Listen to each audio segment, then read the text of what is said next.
And speaking of, I actually had a review of Violet #1, and this is an interesting one for me. Coming back to comics for a minute.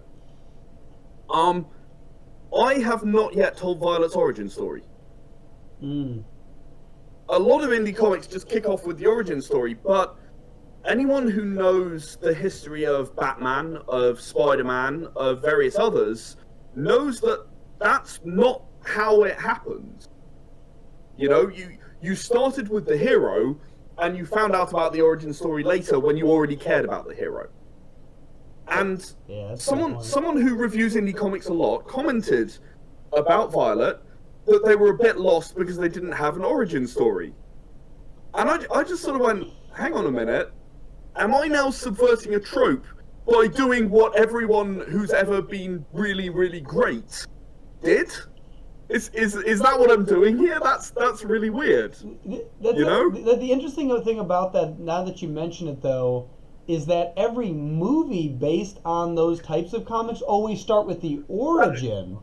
Over and over and over and over and over and over. It's interesting because... And there's even commentary on it now, like, look guys, we don't need to see the Waynes murdered again. Everyone knows that story. It's like, God, how many times have they had to die just to tell a story?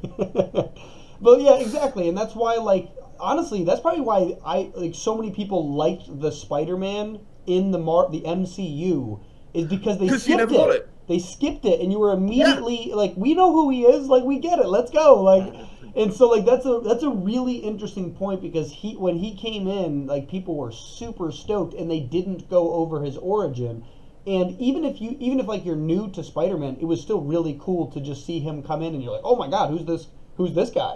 Kind of like how Black Panther was injected in there, and then we kind of went back, right? So yeah, it's a very good point. That's why there's so many prequels. It is a cool, what's it called? Star Wars. When he goes, no, Luke, I am your father, right? That was huge. That was one of the biggest. Holy crap! But if you saw the prequels before, that would know what's going to happen. It's not oh my God! I can't believe that's what happened. It isn't there. So it's people forget the biggest stories of all time didn't start with origins. I mean that pretty much is true in so many cases, and it's something that really spoke to me when he wrote that about Violet. Because I didn't do it for Lacuna, I didn't do it for Blue Shift either, I or any of the others. I've literally just leapt into, okay, they're empowered already, and this is their life. And they may be very new to being empowered, but I have not actually covered any origin stories yet.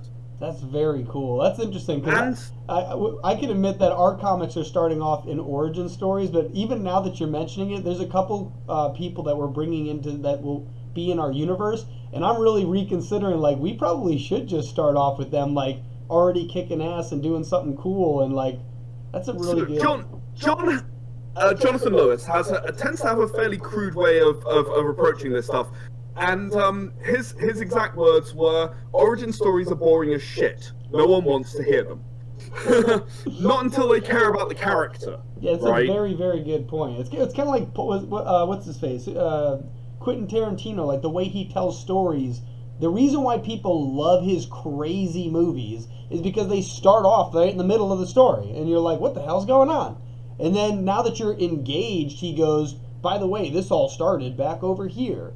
And then you're like, oh, that's interesting. Well, how does it turn out? And then it goes to the end, right? That's how they all play. It's the same story. That's the rule following. He does it in a systematic way that you're used to, so you know what to expect, and yet it's still unexpected. That's why it's so Or you look at a film like Memento, which is a good example of a real subversion of that trope. Well, you start at the end and you're like, okay, killed this guy. Why did he kill this guy? I have no idea. That makes no sense whatsoever. What on earth is going on? Have you seen The Witcher, the show? I have not. Alright, so I won't spoil anything, but at one point you suddenly realize you have no idea what the timeline is. Really annoying. What?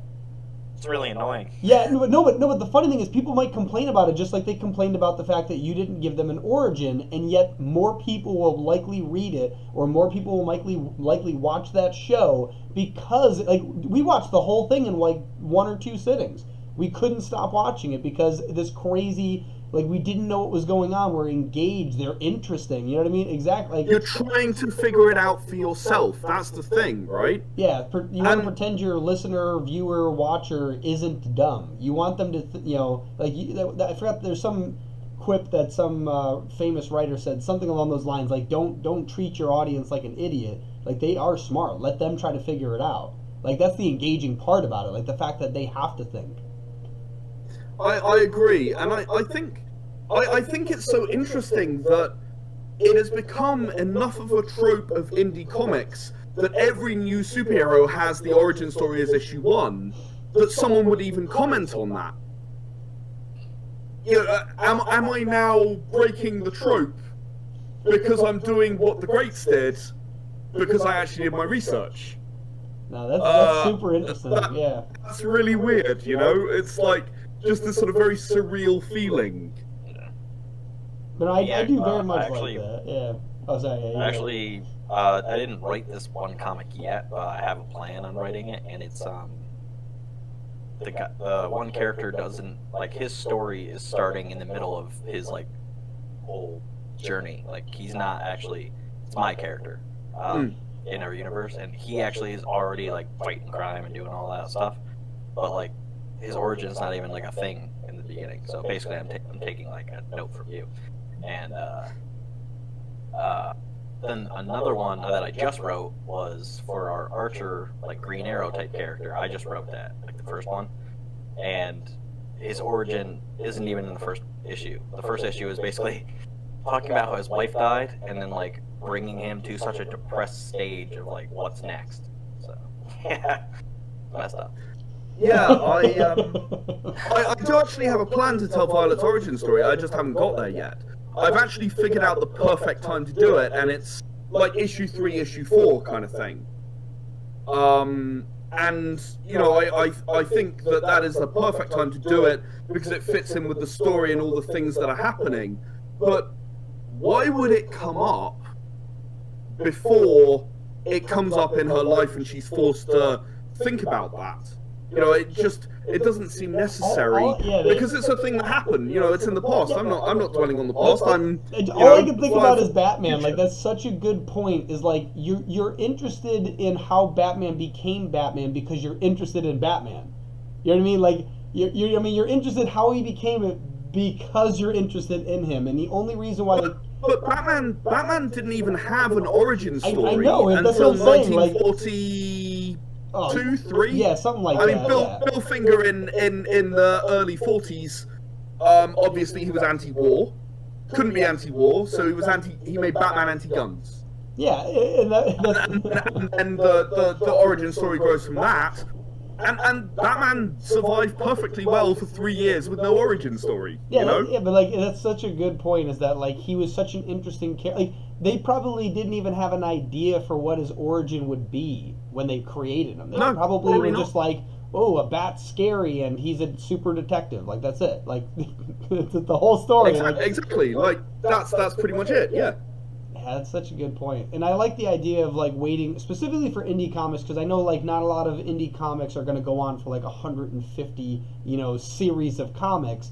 And if you especially if you're a solo creator, like you can't really pump out that many comics, but waiting till the 3rd to 5th, like that's probably 3, 4, 5, one of those is a great time to, broadcast the origin. Like that's a good time to hold off until like now you've at least established a fan base on this, person or whatever it is that you're following, and now you can be like, okay, why is it like that? Yeah, exactly. Yeah, that's. Well, our first main story actually is called Origins. So ironically, I know, yeah. It's 3 different people that like start their own origin.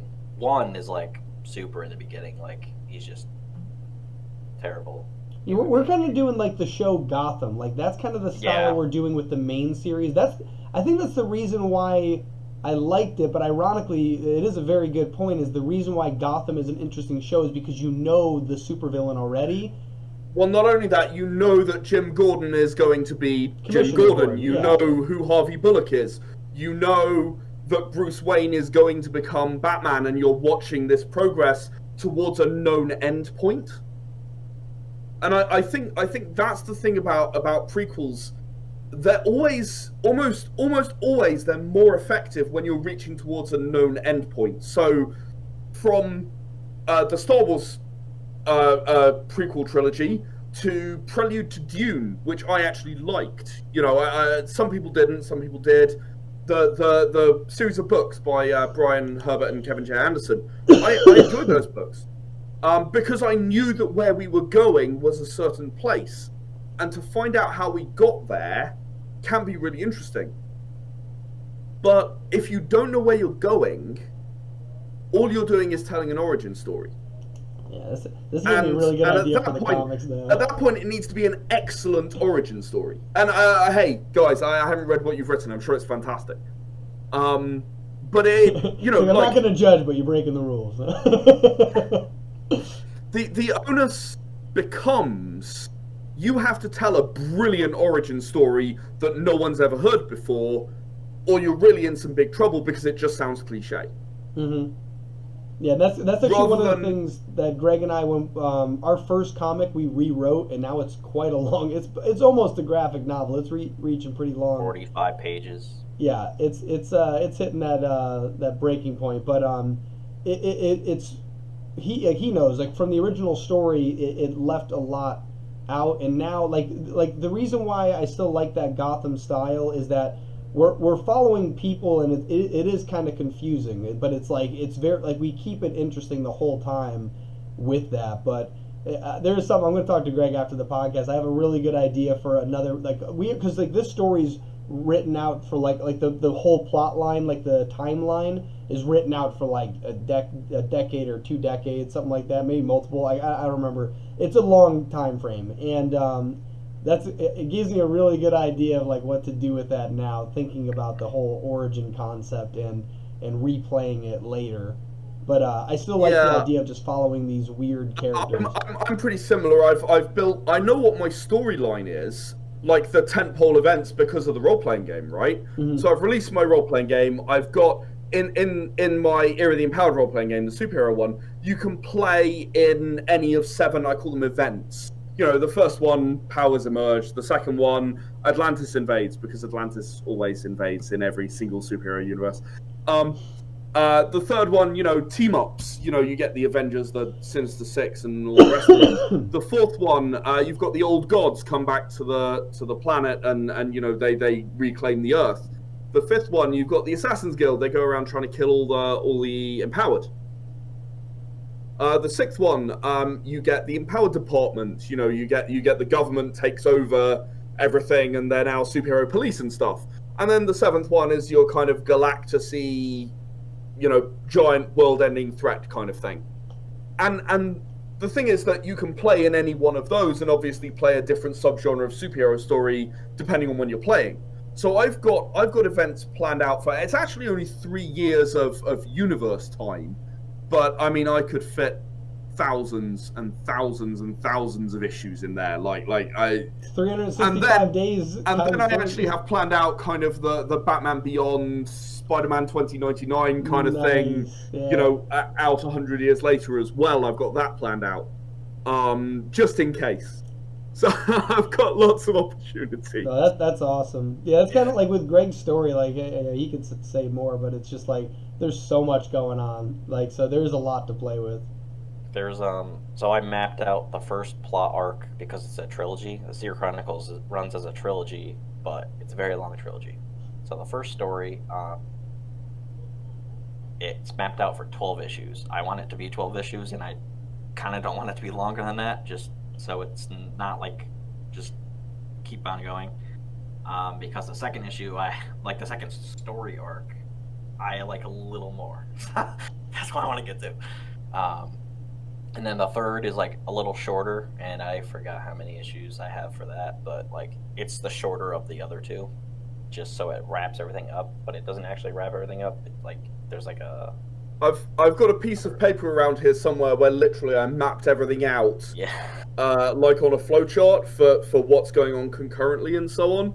And I literally filled up the A4 piece of paper in no time flat for, you know, all the stuff that is literally just leading up to even the first appearance in the role-playing game of some of these characters. Yeah. It's like full page just full of, okay, this arc, that arc, this arc, that arc. Yeah. Yeah. On that document that I put for that whole timeline thing is I had some plot points on like issue 5 of Seer Chronicles, and then I moved it to like either an issue above or below because I'm planning issue 6 of that to be kind of a graphic novel of itself. It's going to be really long because it's going to end a few things. Somebody's plot arc will end, and I ended the one before that, before it gets edited. I ended this one villain because he's going to go to another like story. Like he's not part of this story anymore. He started building his own character up in this, but his actual origin. Well, I guess I kind of did it there. His actual origin starts in the other story, so I can't wait. I'm just wondering, how many of you guys published of the Seer Chronicles? So we, well, the first original one was out. Technically, there's only one published, but we rewrote it, so it's going to be remade with like 20 extra pages. And then the second one, like they're both written. A lot of the second one's drawn. It's just not like we're just waiting for like the artist to catch up and get that stuff handled. And then we have another comic that's in the same universe, separate character, solo series that we're doing right now. That Inc. it's called, and that one's already published. And then we have another Scales. Another solo series called Scales that is going to be published. That one's hopefully this year. Yeah, that one should be out this year because that one the artist is moving pretty fast with, which is pretty awesome. The pencils are done. It's just it's got to get inked, so I just have to pay for the rest of the pencil stuff, and then. Yeah. So just in case anyone listening is curious, I've published Lacuna, 2 Blue Shift comics, 2 Violet comics, 3 sort of independent stories for Kazuki and the Death Seekers, kind of our Halloween thing. For Fauna and for Lobo. I've got another one underway, which is very special to me, actually. I usually co-write comics, so I usually bring someone else on board for a different voice. I actually solo wrote a comic that's coming very soon called Melkart, for a cyborg superhero that I wrote up myself. And I've got a Penumbra comic which is completed and is being lettered now. So another comic. Penumbra's a recurring character who kind of ties Lacuna and Blue Shift and Violet sort of all together. And then I'm moving on to kind of a team-up comic for those 4 characters that I just mentioned. There's going to be a sort of a trilogy for that, which we're in the process of writing, finishing up the 3rd comic now. And I've also kind of got the Melkart thing moving on. I've got some consortium comics going as well. We've published about, I want to say we are, with Violet Backlash, we're at 18 comics so far. That's awesome. Wow. Damn, I know I'm tangenting back for a second, but now I just registered another, like, I'm now realizing why I like the Marvel Netflix shows so damn much, is because they also skip the damn origins. They go back to them, but so I just registered that. Yep. Damn, that's such a good idea. Like, I don't know why it's like, because it's one of those things, like, you forget the reason you like an origin is because you already like the character. Like, that's something is so, like, that's one of those aha moments, like those paradigm shifting moments where you're just like, damn, that makes sense. Like, I hope a lot of indie writers and artists are, like, listening to that, because, like, that's such a good point that, like, Because so many people that create comic books, like the people that, like Greg knows, like he tried to start running Indiegogo's before we even had a fan base kind of thing, and I'm like, dude, no one knows you. Like your art, like even, no matter how good you think your story is, nobody else thinks it's that good because nobody knows it exists. But now the other point is, like, a lot of people are writing origin stories about a character they care about because they have the whole plot in their head, when really they should be starting off with the cool shit and getting into that. It's like such a good point. Like, that's so damn sad. Yeah, no, I as I said, I can't take credit for it.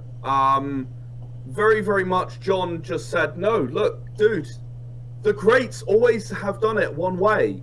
Why are you not doing it that way? I mean, why are you challenging conventional wisdom because people didn't think about it? Yeah. You're literally not even. It's what you were saying earlier about subverting the trope versus being uninformed. And as I said, it's not impossible to write an issue 1 origin story and have it be a good story. That's not impossible, but you're making it hard for yourself. Yeah, you're making it more difficult. Yeah.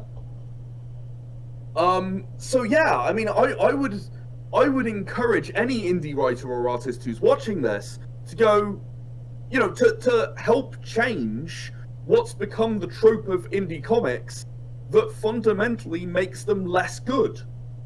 Yeah. Yeah, there's something I was actually, I had it written down a couple days ago. I was going to talk to Greg after this about it, but I'll bring it up. Like, one of the things I want to do is write a blog article on our website so anyone can look this up, because a lot of people always wonder, like, what goes into a regular comic, all this stuff. And I want it so, like, we talk about, like, hey, a regular comic is 11.5 by whatever the width is inches in diameter. It's typically 24 pages on average. Only in the US. Oh, yeah. I'm sure, yeah. So, like, whatever it is. Here we're international A4. Yeah, yes, exactly, A4, yeah. But yes, A4 is the same size. Like, we still use A4. Even our printers use A4, but... Really? Yeah. Because usually it's US letter size, 8.5 by 11. Oh, no, not for comic books. For comic books... Is it not? No, yeah, it's for like comics... 10.25. Yeah, whatever it is. It's the one that's A4. I don't remember what the size dimension of A4 is, but yeah. Because it's the same as magazines, I think. Magazines use, like, the same dimensions as well. Because I always get yelled at by American printers. They're like, this is the wrong size. What are you doing? Oh, that's funny. Yeah, no, if it's a comic book printer or a magazine printer, they all use the same size, and it's not a typical 8.5 by 11. But yeah, no, so yeah, the other part now that I'm thinking of is, like, almost writing down, like, breaking down, like, the hero's journey. Like, that's something that should always be in there, like this plot. But the thing is, a lot of people take the hero's journey and they think that the starting point has to be the origin story, and it doesn't.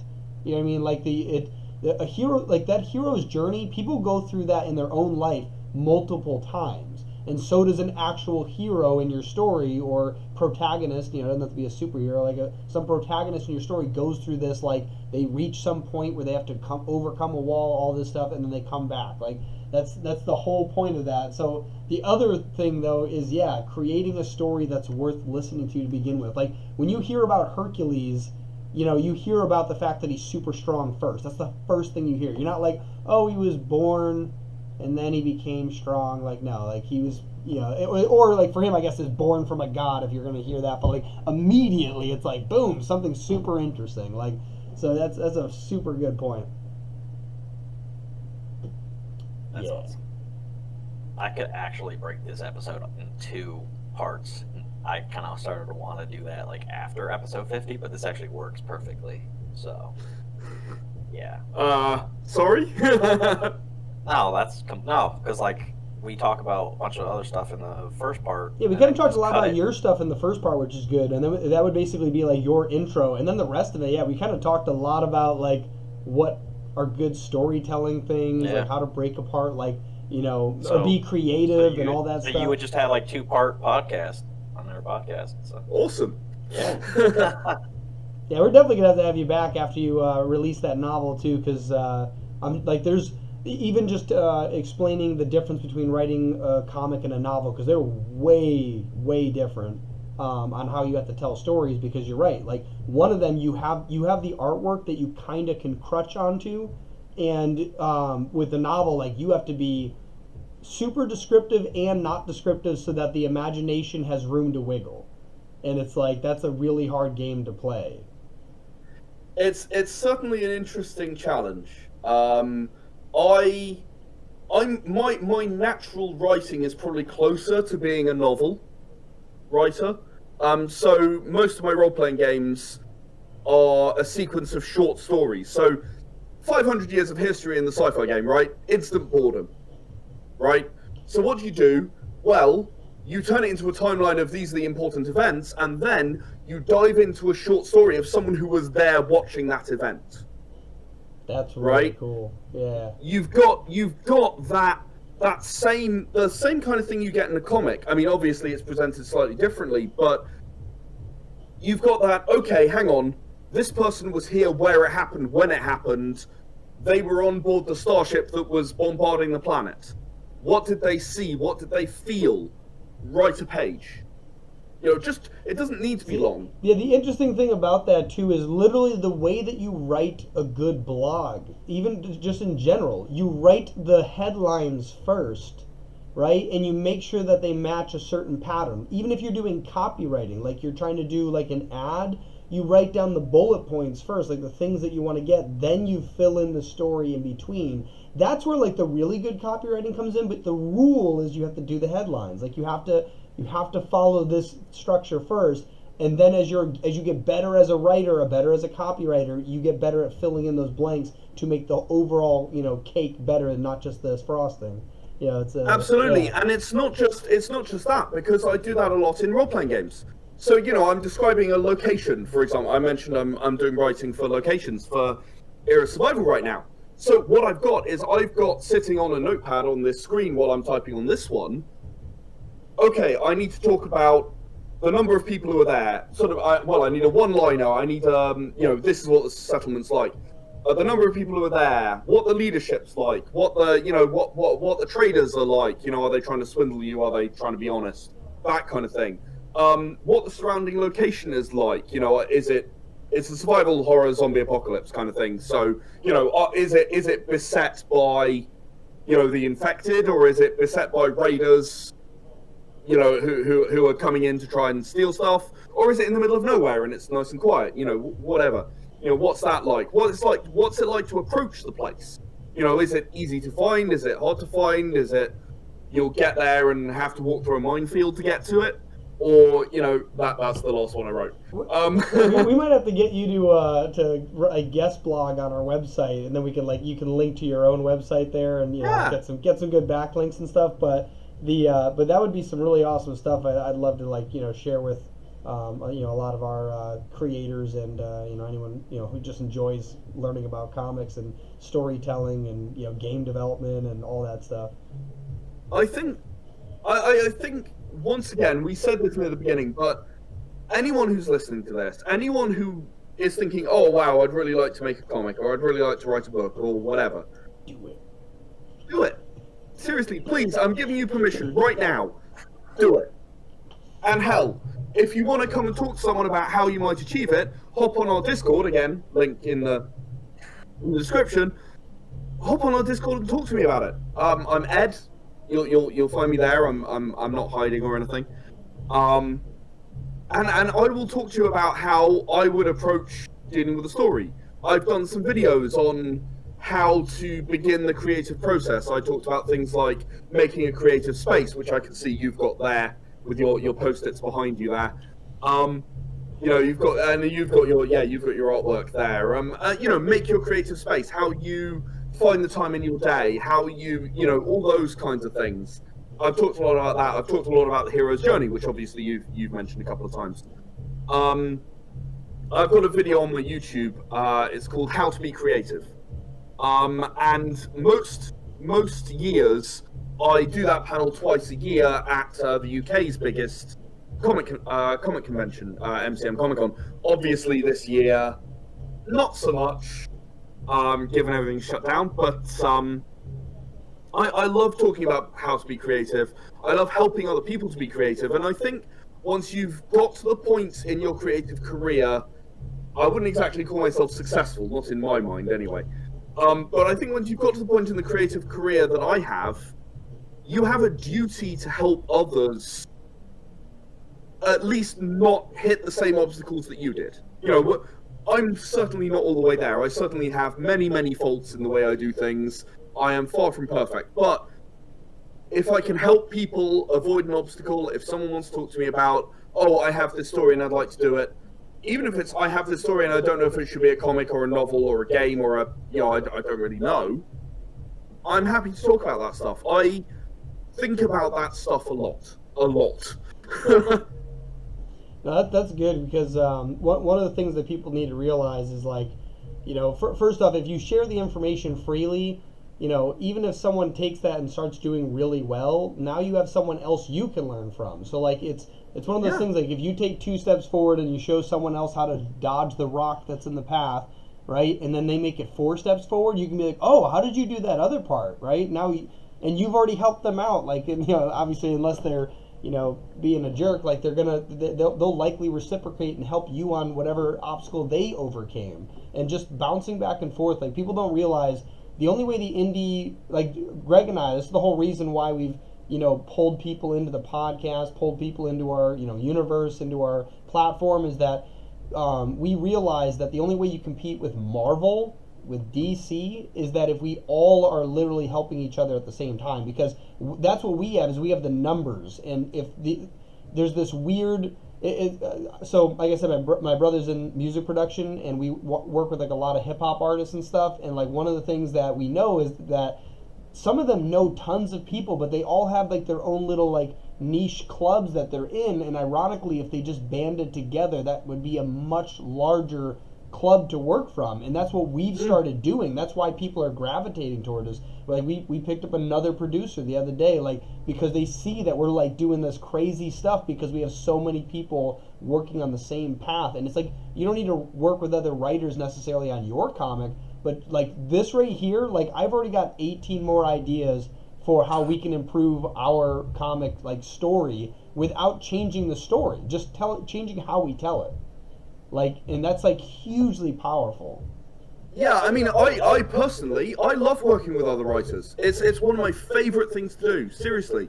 Because, you know, you're sat there, you're writing your story, and, okay, I've never done a comic before. I've written plenty of my own stuff, you know, I worked with another guy on the novel, but, you know, I've written plenty of my own short stories. I wrote two-thirds of 150 pages of short stories in the sci-fi universe, right? And then I decided I didn't actually like doing it that much, so maybe I'd get someone else to do some more.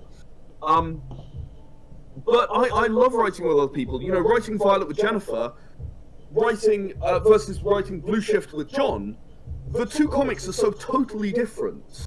You know, Blue Shift is it deals with some hard stuff, but it's a really pretty light-hearted comic. And then you've got Violet, and because of Jennifer and the way that she writes a very specific kind of story. She'll tend to go quite dark. And Violet's a very dark comic as a result. You know, it's kind of you know, it goes to some really difficult places. The fight in the first Violet comic against Rampage, it's properly brutal. To the degree that it actually came out, here's one for you, it came out around the same time as X-Men Apocalypse, the movie. And you know, there was that whole thing about him grabbing Mystique by the neck, and there was that whole thing on the internet. And we had kind of already done a similar thing when the movie came out, and we were like, are we gonna face some crap for this? Like, because like, he's obviously a bloke and she's a female superhero. We decided to go ahead anyway. You know, we decided that, no, you know what, this expresses what it is we're trying to do. It's not just gratuitous, it is a power move. You know, the whole thing about Rampage is he used to be like a street thug, and he's experimented on and turned into like this lizard creature who can turn invisible and all that kind of crap. And he is finally on top, right? She's busted him like 5 times, and now finally he can kill her if he wants to. He can do whatever he likes. And that kind of, therefore, sort of grabbing her, it's a thing that it's like, yes, I am that powerful now. where before you were tying me up with my car's bumper. Yeah. You know, it's sort of like, but you know, it can be really hard sometimes as an indie creator. Do you do this thing that you were planning to do when there's been this massive, I hesitate to use the word backlash, because it sounds like an advert, but there's this massive backlash against what was done, and it's almost the same thing that you did. So I would say the one thing indie artists need to take into account is that every story you'll ever come up with has already been written, right? Like, oh God, yes. Like you'll never write a unique, and that's why Pablo Picasso, good artist copy, great artist steal, and what he means is that every idea has already been created. Make it your own and take the best ones. Like that's the whole, like, don't start at an origin story. Start in the middle of it. Like that's what that means.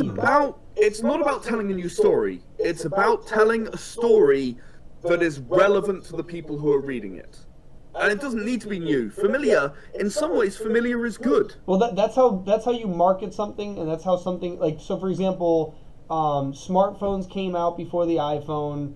What is it? Dreamcast was the first online game station, right? VR has been around since Nintendo Entertainment System. In the Hackers movie, they sat there playing the dude sat there playing VR. You know, and the whole point is that it's like you need familiarity and novelty. That's how you make something new. It needs to have something familiar that you're used to. Like that's why VR back in NES was way over the top. Like no one bought it, and it's because they're like, what the heck nonsense is this? But smartphones had already been out. That's the one thing that Apple is so good at, is they're not good at making something new. They're good at making something relevant, because they wait until something's familiar enough, and then they put a twist on it, and then now they're the ones that made, like, without the iPhone, smartphones wouldn't be prevalent. Like iPhone is what made it prevalent, even though they've been around. And now everyone owns Android, ironically, but the point is, like, Apple's still the $1 trillion company. You know what I mean? Like, they're the ones that are like... So, there is one other thing about that, and I don't want to go on to another huge topic, but there is a fantastic TED Talk by Simon Sinek, who is quite well known for a rather random and slightly out of context comment about millennials. Yeah. I was on the top. But he did a TED Talk called "Start with Why," and I would absolutely recommend that anyone who wants to know how to market their product watches that TED Talk. It's called "Start with Why." It's about 10 minutes long, and it is almost like we were running conventions before, and we ran a convention applying it, and it was like a magic trick. We doubled our sales at a convention. It was nuts. That's the following the rules with the way in which people approach things, and Apple is fantastic at doing that as well. Yeah, well, that's what I mean.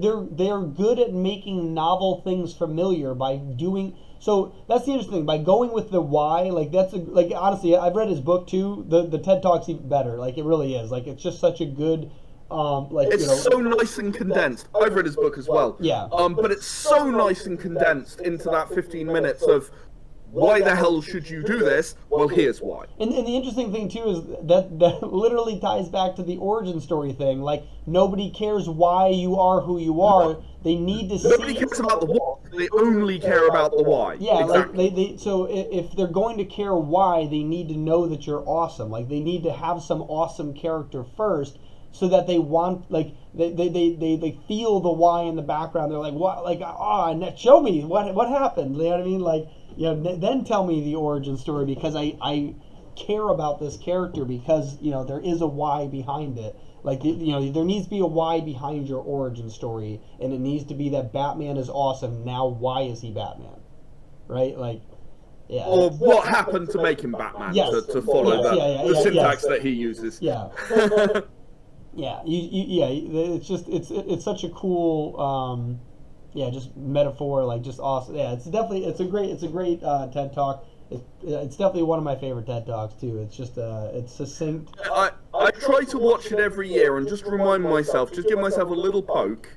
because you'll creep away from it gradually. It's funny too because like you creep away from it with strategies and tactics. Like the interesting thing is because whenever people do marketing, like I always so I that's my main job. Like that's what I do. Like I work for myself, but I do that for customers and clients and friends. I help them with marketing.